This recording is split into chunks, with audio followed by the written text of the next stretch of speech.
下马登邺城，乘空复何见？东风吹野火，暮入飞云殿。乘于南对望灵台，漳水东流不复怀。武帝宫中人去尽，年年春色为谁来？话说公元349年的正月初一，刚刚杀了自己儿子一家的石虎在邺城称了帝。为了平定叛乱，石虎让自己的儿子石斌挂帅，率3位猛将前去讨逆。哪3位呢？姚义仲、符洪、冉闵。不久后，姚义仲、符洪、冉闵等人大破叛军，将叛军首领斩首而还。可是这个时候的后赵政权已经摇摇欲坠，暴君石虎也即将驾鹤西游，又一场席卷中原大地的乱局即将到来。感谢您收看收听烽火赵东南的节目，这是漫聊五胡16国的第6集。片中内容全部取材自官修正史。如果喜欢我的节目，欢迎订阅我的频道并打开小铃铛。冉闵字永曾，死后的谥号是武道天王。武是美事，但是这个道却不怎么样。4行劳四，中年早夭，曰道。这一好一坏的谥号，莫名矛盾，却也准确地概括了冉闵的一生。一道杀胡令，死者20余万。冉闵究竟是冷血屠夫，还是民族英雄？当武道天王遭遇战无不胜的鲜卑军神慕容恪，两人到底会碰撞出什么样的火花？今天咱们就来聊聊他们的故事。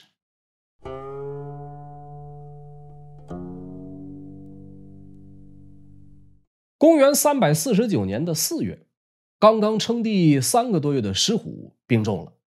多年以来的纵欲生活造坏了他的身子骨，接连诛除2个逆子，耗光了他的精气神。为了子孙后代能够江山永固，这石虎开始安排身后事，任命彭城王石遵为大将军，镇守关中；燕王石斌为丞相录尚书事；张柴为镇卫大将军、领军将军、吏部尚书。这仨人是并受遗诏，共同辅政。石虎的想法很好，安排俩儿子，一个拥兵在外，一个掌权于内。张柴呢，负责从中调解。这仨人如果是齐心协力，可以辅助年幼的太子顺利完成权力交接。可惜的是，诏令颁发没多久，这种虚幻的权力平衡就被自己人给打破了。皇后刘氏担心将来自己孤儿寡母，没法对付石遵和石斌，于是趁着石虎病入膏肓，暗中联合张柴，矫诏先软禁了燕王石斌，又匆忙地把石遵打发去了关中。到了4月22这一天，石虎死了，太子石氏继位，尊刘氏为皇太后。刘氏和张柴开始把控朝政。多年以前这石虎还在巴巴地讽刺司马氏自相残杀，可是他的子孙们在他死后很快也就开始重蹈司马家的覆辙。许多年以前，西域高僧佛图澄曾告诉石虎说，某年某月某日，国东200里会有人送来一位非常之人，你千万不要杀他。到了那一天，果然有地方官送来一个人，这人是穿着一身破衣烂衫，言语若狂，有点不太正常的样子。石虎尝试着和他进行对话，费了很大的劲儿，终于听懂一句，说陛下当忠于遗柱殿下。从此以后一直到死，石虎一直都纳闷，说这个遗柱殿到底是在哪儿呢？始终都没有找到这个地方。直到他死了几年以后，慕容鲜卑攻破邺城，燕主慕容俊在邺宫时常梦到有老虎来咬自己，于是呢就怀疑是石虎阴魂不散，想找石虎埋在哪儿了吧，这家伙是虚葬，一时半会儿还找不到。慕容俊是不惜重金四处悬赏，终于在邺宫东明馆的下面挖到了石虎的棺椁。打开来一看，棺椁里的石虎还栩栩如生。慕容俊对着石虎的尸身就是一顿无影脚，踢完了又抄起鞭子打，出过了气，命人直接把石虎扔进了漳河。这个尸身在飘到一座桥梁的时候，绕着桥墩转了一圈，然后就不走了。这就是所谓的遗柱殿。直到后来苻坚的谋士王猛途经此地，才再次将石虎安葬。这些啊都是后话，让我们把时间线重新拉回到石虎刚刚驾崩的时间点。说这一天，前往关中的石尊啊，在半路上遇到了平定叛乱、班师回朝的姚义仲、符洪、冉闵等人。这些人纷纷劝说石尊，说现在女主临朝，奸臣当道，京师空虚，殿下你如果传习境内，便属张柴的罪过，鼓行而讨之，绝大多数人都会开门倒戈，拥护殿下。石尊听从了姚义仲等人的建议，号令众将合兵一处，统兵9万，以冉闵为先锋，杀向邺城。到了邺城以后啊，果然是没费什么力气，城中的兵将纷纷开门迎降，石尊顺利进入邺城，斩张柴于闹市，夷其三族，把自己的弟弟刚刚当了30多天皇帝的那个石氏废为乔王，石尊自己登上皇帝位，尊其母郑氏为皇太后。石尊本人啊，可能是没有子嗣，将燕王石斌的儿子石俨立为皇太子，武兴公冉闵都督中外诸军事，辅国大将军。然而后赵的冲突仍在继续，镇守蓟城的沛王石冲对石尊政变十分不满，领兵10万南下邺城讨伐石尊。石尊派冉闵领兵出征平叛，一场大战，石冲兵败被俘，赐死，他的3万降卒被全部坑杀。这一天啊，邺城突然发生了极为严重的自然灾害，地震、暴雨、馒头大的冰雹，把大树连根拔起的大风。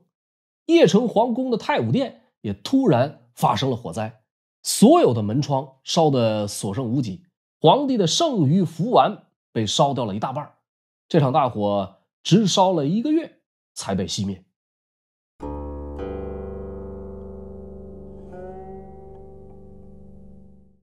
冉闵啊，有的史料将其记载为冉闵，他是魏郡内黄人，今天河南安阳内黄县。但是他的出生地啊是在兰陵郡，今天山东枣庄临沂一带。冉闵的父亲冉瞻是汉人，原本是起活军的一员，后来投降了杰人石勒，因为骁勇善战，被石虎收为义子，改名为石瞻。石瞻啊，在与前赵刘耀的交战中战死沙场，留下了当时还是娃娃的冉闵。石虎呢，开始把这个冉闵啊当成亲孙子来养。实际上这个时候冉闵应该叫石闵，为了便于视听，我们统一称其为冉闵。说成年以后的冉闵身长8尺，善谋策，骁勇绝伦，做起事来是果断有魄力。石虎在建武4年大举进攻慕容鲜卑，但是集城一战被慕容恪杀得大败。当时的后赵各部丢盔弃甲，几近是全线溃逃，只有冉闵所部最后全身而退。慕容恪在集城一战成名，冉闵呢也自此以后声名鹊起。到了石尊当上皇帝的349年，内忧外患接连不断，南边的东晋，北边的前燕，全都准备趁火打劫。而相比边疆的危机，此时后赵真正的祸患啊，却是在萧墙之内。石尊在当时起兵的时候啊，为了拉拢冉闵，曾对其许诺说：努力事成，以尔为太子，加油吧，年轻人，事成之日，你就是我的太子。尽管是一张空头支票，却深深鼓舞了冉闵。但是当石尊真的登了基，称了帝，却让自己的侄子当了太子。冉闵意识到自己的这个智商和人格呀，遭受到了极大的侮辱。说什么王权富贵，说什么戒律清规，我不要脸面的吗？是恶道险，终究难逃，这一棒我要叫你灰飞烟灭。这个时候的冉闵啊，因为征战多年，战功无数，无论是胡人还是汉人的将领，都对其多有忌惮。他在帮助了石尊夺位之后啊，更是总揽内外兵权。为了进一步提升自身威望啊，他向石尊上奏，建议将所有的禁军卫士全部晋封为殿中员外将军、关外侯，并且每人赏赐宫女1名。石尊看到冉闵的奏表，坚决表示反对。这样一来呢，禁军将士们纷纷怨恨石尊，而亲近冉闵。石尊开始担心自己这个皇位不保，于是呢，叫来石建、石苞、石坤这些宗室王公，来到郑太后的跟前，商讨要除掉冉闵。王公们纷纷表示赞同，但是郑太后表示反对，说当初如果没有冉闵的力挺，哪有你的今日啊？现在他只是稍微骄纵了一点，怎么能说杀就杀呢？郑太后一搅和，这王公们就只能暂时作罢。可是刚一散会，参会的益阳王石建马上就让人给冉闵去报了信儿。冉闵果断行动，派人领兵闯进皇宫，擒拿石尊。石尊当时正在和美人下棋，看到一伙兵丁手持利刃，气势汹汹冲进宫来。石尊强自镇定，问为首的将官说：“反者谁也？”那将官回答说：“益阳王建当立。益阳王比你更适合当这个皇帝。”石尊听了以后只是淡淡一笑，说道：“我都尚且如此，他石建当得了几时啊？”随后引颈就戮。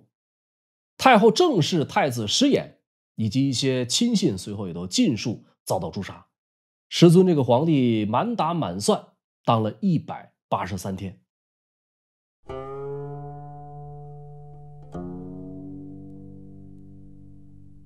说冉闵把石尊搞下了台，扶植石建继了位。石建马上拜冉闵为大将军、武德王，司空李农为大司马路尚书事。然而石建这个皇帝实际上徒有虚名，后赵的实权已经被冉闵、李农掌握。石建不甘心被冉闵拿捏，于是派石苞趁夜击杀冉闵和李农，结果没有成功。石建担心事情败露，连夜杀了石苞等人灭口。邺城城里的情况已经是危机四伏，邺城的周边同样不让人省心。坐镇襄国的新兴王石之听闻邺城变乱，想要联合姚懿仲和符洪，打算共讨冉闵和李农。檄文传到邺城，城中局势变得更加动荡不安。朝中大臣和禁卫将士分成两派，一派支持石建，一派支持冉闵。支持石建的大多是羯人，支持冉闵的大部分是汉人。从石勒经营河北开始邺城渐渐成了羯族人的聚集地。此后经过石勒、石虎两个时期，匈奴人、氐人、羌人也有大量迁到邺城周边定居。从永嘉之乱开始，中原汉人大量减少，一部分南渡避难，一部分死于战乱。到了后赵末年，邺城以及周边地区已经形成胡汉混居的局面，甚至在邺城胡人的数量要多于汉人。胡人、汉人之间不可避免的一直存在矛盾。在石勒时代有过尝试努力调和，但是到了石虎执政之后羯人对汉族的欺凌剥削，再加上石虎本人骄奢淫逸、苛政暴虐，胡汉之间与生俱来的文化隔阂与偏见，以及西晋末年以来胡汉之间的残酷战争，如此种种，最终导致社会矛盾严重激化，胡汉对彼此间的仇视越来越深。没什么事还不会显山露水，一旦发生大的动荡，二者间的矛盾就会像河堤决口，一发而不可收。说冉闵大权在握，独断专行，引起了羯人圈层的极度不满。中领军石成、侍中石启、前河东太守石辉密谋诛杀冉闵、李农，遭到反杀。羯族元老龙骧将军孙福都、刘珠领着3000人想要伏击冉闵，结果惨遭失败。冉闵下令将这些羯人将士通通斩首，一时之间是横尸相枕，流血成渠。为了迅速平息事端，冉闵颁布了一条极为严苛的命令，《资治通鉴》的记载为：宣令内外6夷敢称兵仗者斩，胡人或斩官或于城而出者不可胜数。命令的主要目的是让所有胡人缴械，大致范围是邺城内外。胡人们畏惧冉闵，于是呢，很多选择了逃跑。这就是冉闵的第一条杀胡令。眼看形势难以控制，冉闵又下令宣布：近日孙刘构逆，支党伏诛，良善亦无欲也。今日以后，与官同心者留，不同者各任所知，斥城门不复相近。说孙伏都和刘朱谋反，已经尽数伏诛。今日起解除戒严，打开城门，与朝廷同心同德者，请留下；不同者各随其便。这样一条命令下达以后的结果是什么呢？方圆百里的汉人们纷纷涌入城中，而城中原本的胡人们争相出城，好像顺流逆流的河水同时出现，甚至一度造成城门拥堵。胡汉之间终于演化成了阵营分明的大规模群体事件。很快，冉闵意识到胡人已经不能再为自己所用，于是颁布了第二条更加骇人听闻的杀胡令：赵人斩一胡手送凤阳门者，文官禁卫3等，武官悉拜衙门。凡是能够斩杀胡人的，可以提着对方的脑袋来凤阳门领赏。这条命令一经下达，短短1天，胡人被斩首者就高达数万。冉闵甚至是亲自领人屠戮胡劫，不分贫富贵贱，不论男女，不管老人小孩，只要是胡人，抓住就直接按在地上放血。依照文献中的记载抛尸城外的死者累计高达20余万。除此外，冉闵下令后赵各地的军镇执行杀胡令，一时间高鼻多须者烂死过半。这场屠杀本身是惨绝人寰的，五胡之中的羯族自此一蹶不振。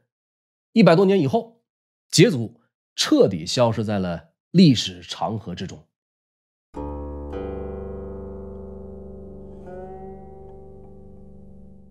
冉闵屠胡之后原本的后赵逐渐形成了2个政治中心，一个是冉闵的邺城，一个是时值的襄国。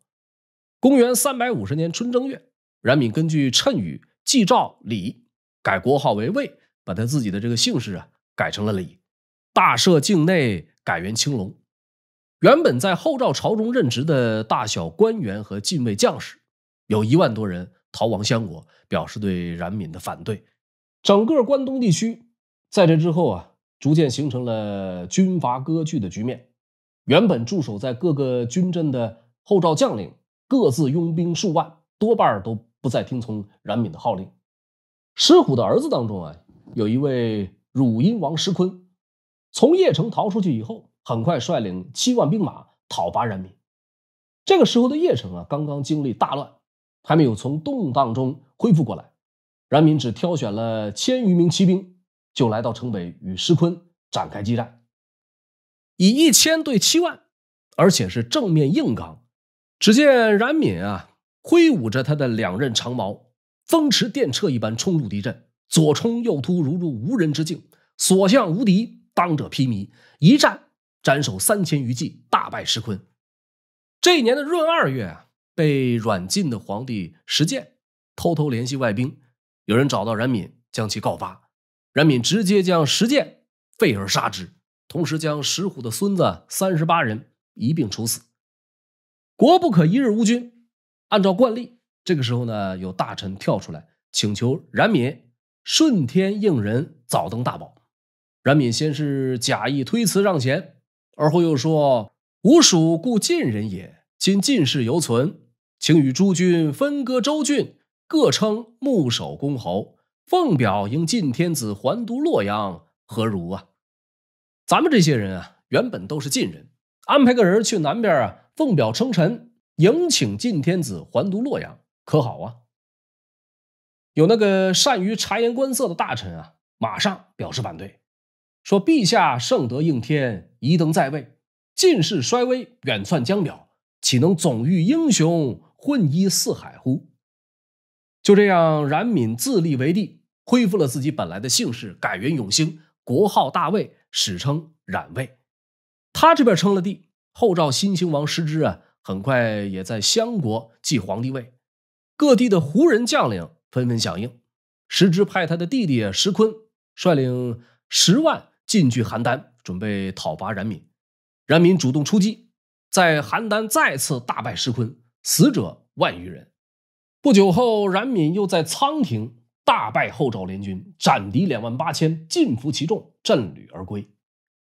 这个时候的冉闵称帝短短几个月，已经拥兵30余万，旌旗钟鼓绵延100余里，军力之盛，即便和后赵时势鼎盛时期相比，也是有过之无不及。然而江山要坐得稳，光是兵马壮盛显然远远不够。当时中国北方的形势也已经进入到了重新洗牌的局面。北边的慕容鲜卑异军突起，并且已经拿下幽州，势力范围扩展到了冀州北部。南边的东晋看到中原乱起，也是有点蠢蠢欲动，想要收复旧河山。和邺城邻近的襄国的后赵残余势力也在不断的制造摩擦，不死不休。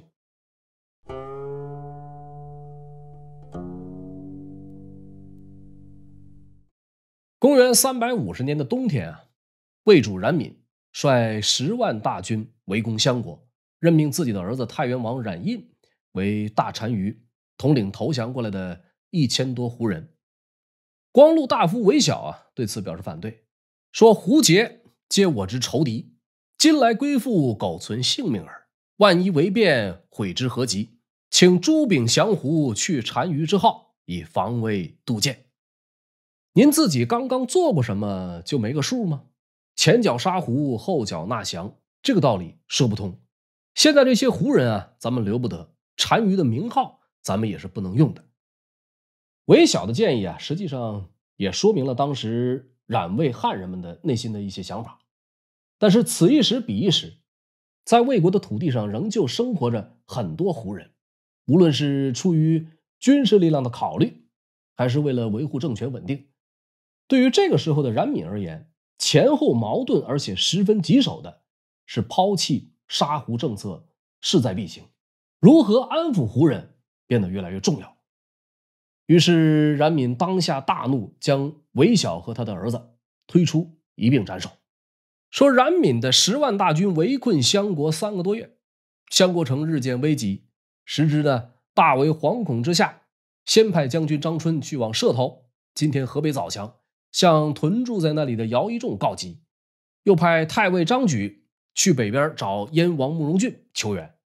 姚一仲这个时候已经72岁，疾病缠身，没法亲自前往，于是他派自己的儿子姚襄领兵2万8千赶赴襄国救援失之。临走前姚一仲特意告诫姚襄说：冉闵弃人背义，屠灭时事，我受人厚遇，当为复仇，老病不能自行，汝才10倍于闵，若不消秦以来，不必复见我也。这个仗怎么打你自己看着办，如果不能把冉闵抓来，你就甭回来了。燕王慕容俊收到消息以后自然也想要趁乱取利，于是派遣大将岳婉领兵3万南下。汝阴王石坤这时候也派兵来援，3个方面援兵加在一起已经有10余万之众。冉闵分兵前去阻击，但是全都没有成功。于是冉闵想要亲自领兵出击，身边一位名叫王泰的将军建议说，现在襄国还没打下来，对方外援云集，如果我们贸然出战，很可能腹背受敌，这样就很危险了，不如坚守不出，消磨敌人的斗志，先看看对方情况再说。何况陛下亲征，万一有个好歹，这个后果就不堪设想了。平心而论王泰在这个时候的建议是很稳妥的。冉闵正准备听从王泰的建议，身旁有一位叫法饶的道士突然说：陛下为襄国经年，无尺寸之功，今贼至又避而不击，将何以使将士乎？且太白入卯，当杀胡王，百战百克，不可失也。贫道夜观天象，形势对我们很有利，这个仗是怎么打怎么有，机不可失啊。听了法饶的话，冉闵顿时来了精神，撸起袖子，当下宣布说：“我战意已决，再有妄言举众者斩。”随后，冉闵精锐尽出，与先期到达的姚襄、石坤展开大战。在还没有分出胜负的时候，鲜卑大将岳婉领兵杀到。为了虚张声势，岳婉命令所有骑兵把树枝绑在战马的后面。这个树枝拖拽在地面上，尘土飞扬。魏国的军卒们远远看到之后呢，全都心里咯噔一下。我的个乖乖，看这个架势，这伙援兵少说也得有个10万8万。于是军心动摇，姚襄、石坤、岳婉从3个方向猛攻魏军。襄国城里的石支也趁机派兵杀出，四面围攻之下，魏军大败。冉闵是全军覆没，连儿子也被石支抓了去。最后他只带了10余骑逃回了邺城。回到邺城，第一件事就是抓了道士法饶。法兴许能饶了你，我可不饶你。这位道士的最终结局是父子2人被肢解惨死。自打冉闵掌权开始大大小小几乎每个月都战火不息。过去石勒、石虎2个时期，从青、雍、幽、荆4个州迁过来的百姓，以及氐羌、胡蛮，人口共计数百万。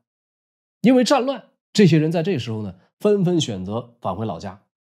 他们携老扶幼，络绎不绝。路上有人趁火打劫，有人互相杀掠。最终真正能够回到本土的只有10之23。中原随之大乱，因为连年饥疫，人相食，田地全被荒芜，无人耕种。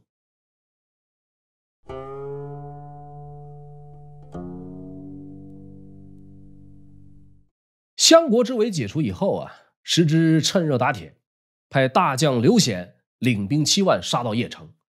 刚刚吃了败仗的冉闵面对大兵来犯，心里犯了嘀咕，把大臣们召集过来，想要商议一番。发现当初劝他不要贸然亲征的王泰称病不出，没有来。秉着山不过来我过去的原则，冉闵亲自登门探视。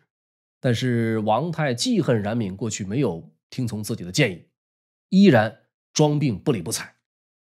冉闵回宫来了脾气，怒骂：“巴奴，看把你能的！没了你，我还活不了了不成？看我不先灭了群狐，再来斩了你王泰！”于是冉闵率领所有部队倾城而出。两军交战，冉闵大破刘显，阵斩3万余骑，并且对刘显紧追不舍。刘显被追得屁滚尿流，不得不遣使请降，声称愿意返回襄国，杀掉石支，将功折罪。冉闵这才放过了他，返回了邺城。回到邺城，冉闵果然找了个理由杀了王泰，并夷其3族。过了没2个月，被放回襄国的刘显当真杀了石支，将人头送到邺城。冉闵自然很是高兴，拜刘显为大将军、大单于、冀州牧，把后赵最后一位皇帝石支的脑袋命人拿到闹市烧成了灰。或许是这个幸福来得太突然，刘显一时之间好像昏了头脑，不知道是怎么想的，在杀掉石支3个月以后，再次倒戈，调转枪头来到邺城攻打冉闵。然而在领兵打仗这件事上，刘显是丝毫没有长进，第2次被冉闵杀败。刘显跑回襄国之后，干脆自立为帝，过起了皇帝瘾。到了第2年反复作死的刘显又跑去攻打冉闵的长山。冉闵得到消息，留下太子冉智坐镇邺城，他自己亲率8000精骑前去救援。第3次击败了刘显，又一路尾随追到了襄国。刘显的部下们早就受够了这位反复横跳的250，于是打开城门迎接冉闵进城。冉闵领兵蜂拥入城，杀了刘显及其公卿100余人，放火烧了襄国宫室，将全城的百姓尽数迁往邺城。后赵的汝阴王石坤再次从襄国侥幸逃脱，实在没地方去，只能一路向南投降了东晋。但是晋人啊，对他们这一家是恨之入骨。没过多久啊，这个石坤就被斩于健康的闹市街头，截胡十世自此全部消亡殆尽。公元352年的4月，刚刚消灭了刘显的冉闵风头正盛，他没有选择返回邺城，而是领兵在常山、中山之间游食。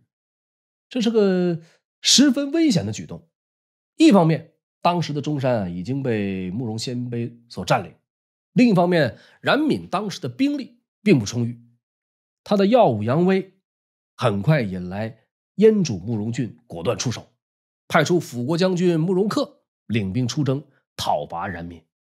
冉闵的部下董润和张温啊，认为鲜卑人连战连胜，势头强劲，并且敌众我寡，不如暂时避其锋芒，等到敌人因骄生惰，再全军挺进，必然可以一举击破慕容恪。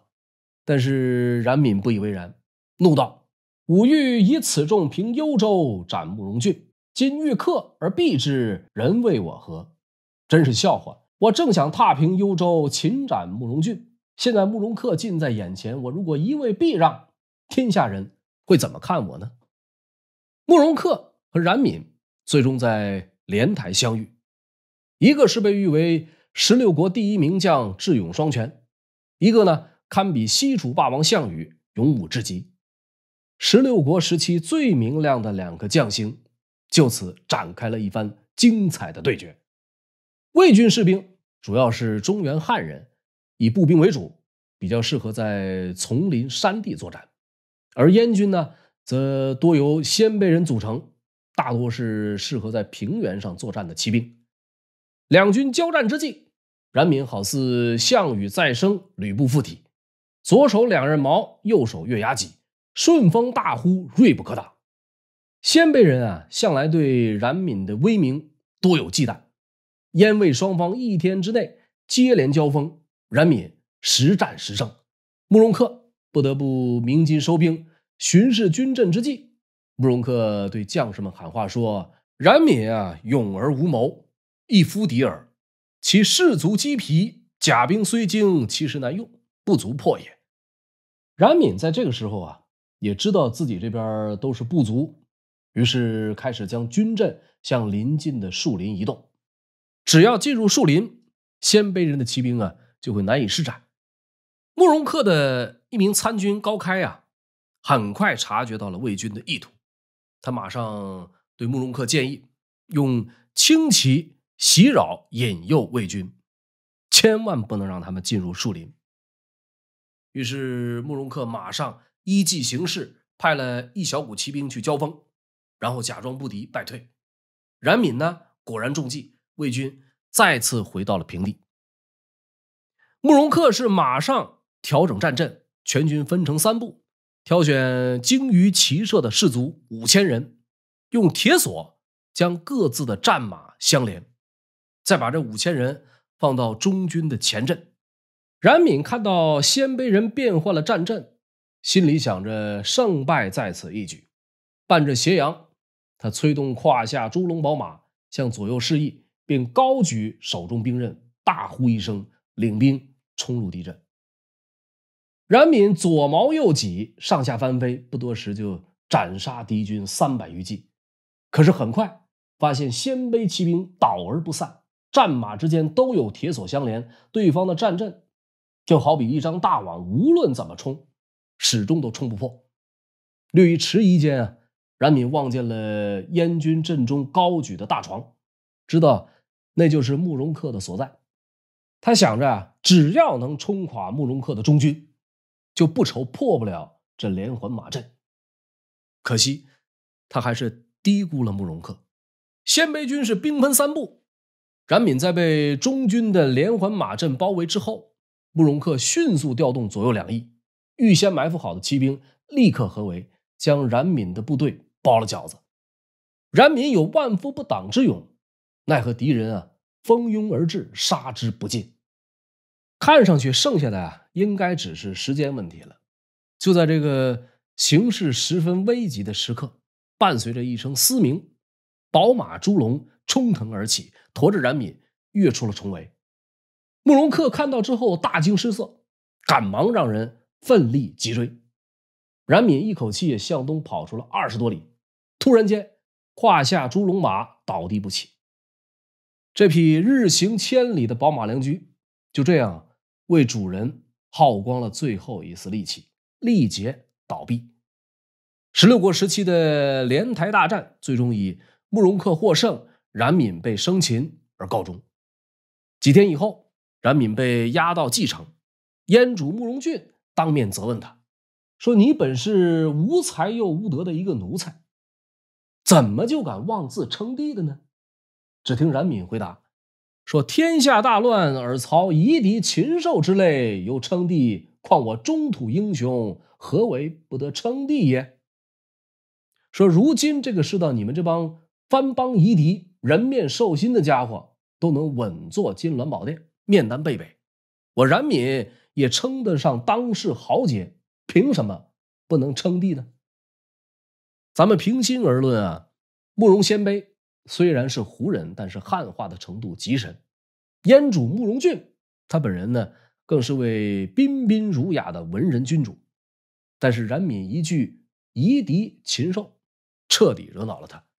慕容俊先是命人皮鞭子蘸凉水，狠狠抽了冉闵300下，而后呢，装入木龙囚车，押送到了龙城，就是今天的辽宁朝阳。这一年5月啊，慕容俊命人将冉闵斩杀在了龙城的恶行山。说来也是奇怪，自打慕容俊杀了冉闵，这座恶行山周围7里左右草木皆枯，龙城一连着好几个月不下雨，甚至引发了十分严重的蝗灾。鲜卑人啊，都认为是冉闵的鬼魂在作祟。慕容俊不得不派专使前往去祭祀，并追谥冉闵为武道天王。同年8月，鲜卑铁骑攻入邺城，那座富丽堂皇的太武殿又迎来了新的主人。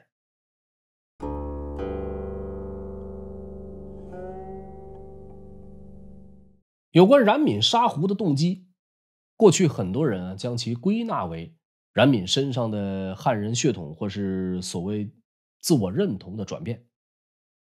然而通过还原冉魏建国前后的诸多历史细节，我们很难相信冉闵的血统出身会突然发挥作用，并改变其身份认同，主导他的行为逻辑。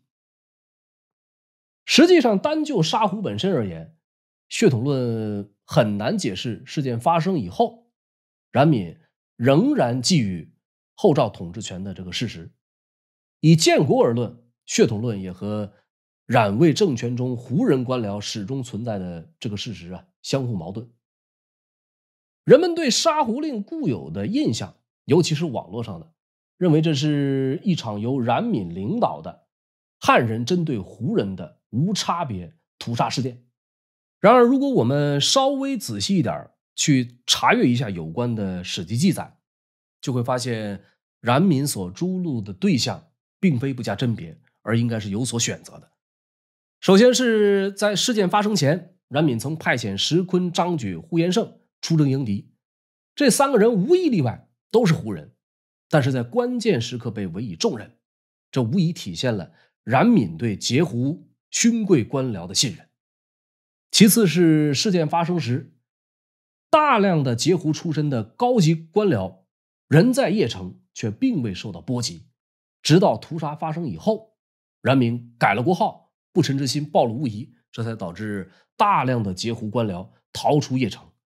再有冉闵建号称帝以后，麾下尚有8人王泰担任卫将军这么个亲要之位，可想而知，王泰也没有受到事件影响。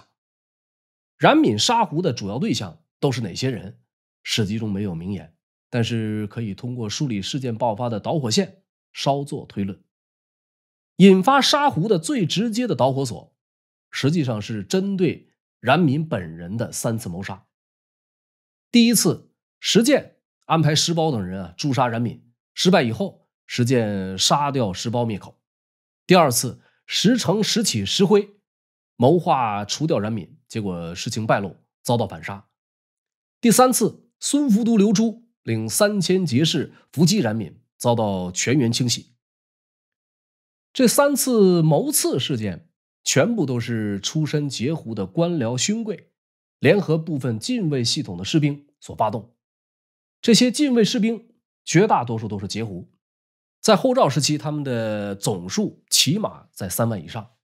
经过屠杀，后来脱离了邺城逃奔襄国的大约能有1万人。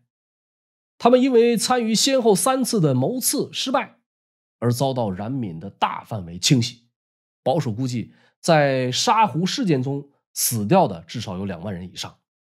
综上所述冉闵杀胡并不是毫无差别的种族仇杀，他的本来目的应该是一次有着明确目标的政治清洗。然而屠杀一旦展开，难免有所波及，甚至是失控，因此也就有了抛尸城外20余万，以及于时高鼻多须，是有烂死者。杀胡的出发点是为了维护统治地位，因此整个事件的原因不应该归结于冉闵身上的汉人血统或者是族属认同。冉闵是一位比较复杂的历史人物，称其一世豪杰、乱世枭雄是够格的，但如果称呼他是民族英雄，我个人认为还是有点言过其实了。原因也很简单，这个杀胡令的根本出发点并不是为了维护民族大义。好了，今天咱们就聊这么多，说了一点比较粗浅的个人见解，有不同意见咱们评论区见，欢迎大家交流探讨，互相学习。当然前提是理性客观，不要人身攻击。感谢您收看收听烽火赵东南的节目，这是慢聊五胡16国的第6集，片中内容全部取材自官修正史。如果喜欢我的节目，欢迎把它分享给您身边的朋友们。五胡16国的故事仍在继续，我们下期不见不散。